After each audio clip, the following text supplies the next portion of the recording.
அனைவருக்கும் அன்பு வணக்கங்கள். இன்றைய இறையமுதத்திலே நாம் பார்க்க இருப்பது ஸ்ரீ ஆதிசங்கர பகவத்பாதர் அவர்களால் இயற்றப்பெற்ற கனகதாரா ஸ்தோத்திரத்தின் 19வது ஸ்லோகத்தை பார்க்க இருக்கிறோம். வாருங்கள்.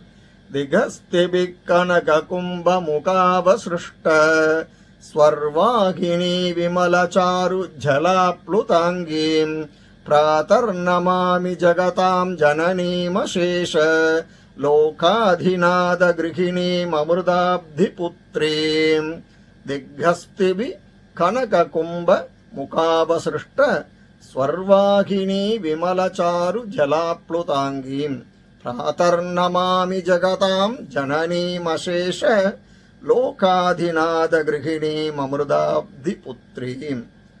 இதன் பொருள், திக்கஜங்களினால் தங்கக் குடங்களினால் விடப்பட்ட தேவகங்கையின் நிர்மலமானதும் பரிசுத்தமானதுமான நீரினால் நனைக்கப்பட்ட சரீரத்தை உடையவளும், உலகங்கள் அனைத்துக்கும் அன்னையும், எல்லா உலகத்திற்கும் நாயகனான மகாவிஷ்ணுவின் மனைவியும், பார்க்கடலின் மகளுமான தங்களை காலையிலே அனுதினமும் நமஸ்கரிக்கிறேன் என வேண்டுகிறார் ஆதிசங்கர பகவத்பாதர்.